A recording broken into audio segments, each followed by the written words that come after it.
পায়রা নদীর ইলিশ গোয়ালন্দ ঘাটে গেলে কি বলে? পদ্মা নদীর ইলিশ ভাই। গোয়ালন্দ ঘাটে তো তোরা যাবি। অমূল্যকের দেখাইস না, পায়রা নদীর ইলিশ বিখ্যাত। এই নদীর ধারে একটু বেড়াতে গেছিলাম, যা দেখি কি পরিমাণ যে ইলিশ ধরছে পদ্মা নদীতে। মানে পদ্মার ইলিশ পৃথিবীর বিখ্যাত ইলিশ, পৃথিবীর সেরা ইলিশ। পদ্মার ইলিশ খাইছো কখনো?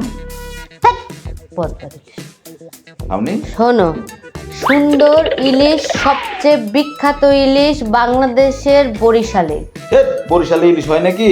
বরিশালেই তো ইলিশ। কোথায়? বরিশালে একটা নদী আছে, ওই নদীতে এমন সুন্দর ইলিশ, বঙ্গোপসাগরের ইলিশ। তারপরে মনে করো বরিশালের ইলিশই তো বিখ্যাত। তারপরে ওই যে একটা পায়রা নদীর নাম শুনছো জীবনে? পায়রা নদী, ওরে আল্লাহ, পায়রা নদীর পায়রা উড়ে, ওই পায়রা। পদ্মা নদীর নাম শুনেছো? সারা পৃথিবীতে পদ্মার নাম জানে, পদ্মা রিভার। এর লগে যদি কথা কই, বিগেস্ট রিভার ইন ওরে দ্য আমার ওয়ার্ল্ড। ইংলিশ ফুটাইতাছে বেডা। মূল্যগত ইংলিশ ফুটাইস না, এমনি তো গ্রামার মেরামার কিছু জানো না। ইংলিশ যা দেখাও, অমূল্যগের দেখাইস না। পায়রা নদীর ইলিশ বিখ্যাত, পায়রা নদীর ইলিশ। গোয়ালন্দ ঘাটে গেলে কি বলে?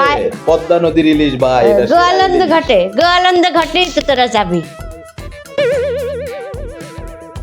তোরা তো গোয়ালন্দ ঘাটেই যাবি। আর পায়রা গেলে সমস্যা কি? ওদিক দিয়ে আমরা ঢাকা যেতাম আগে। গোয়ালন্দর পাড়ের ইলিশ তো গোয়ালন্দের মতোই হবে, আর তোরা তো ওইটাই খাবি। পায়রার ইলিশ কি পায়রার মতো? পায়রার ইলিশ ডিমই তো পারে, ইলিশ তো ডিমই পারে। পায়রার ইলিশ পায়রার মতোই ছি স্বাদ। আর ওই ইলিশ একটা ইনফরমেশন দিয়ে রাখি, পায়রার ইলিশ এত টেস্টি, এটা না অন্য কোথাও বিক্রি হয়। মোটাও মিথ্যা বলতেছি না, এটা অন্য কোথাও বিক্রি হয় না। এটা সবসময় ওই এলাকার মানুষই খায়, কারণ এটা একটু রেয়ার এবং খুব দামি ইলিশ। এটা সেই মানে সেই স্বাদ। চাপাবাজি। ওয়াও, মানে পায়রার ইলিশ বিখ্যাত, পায়রার আপনারাও জানেন না। চাপাবাজির অত্যাচার থাকবোই না।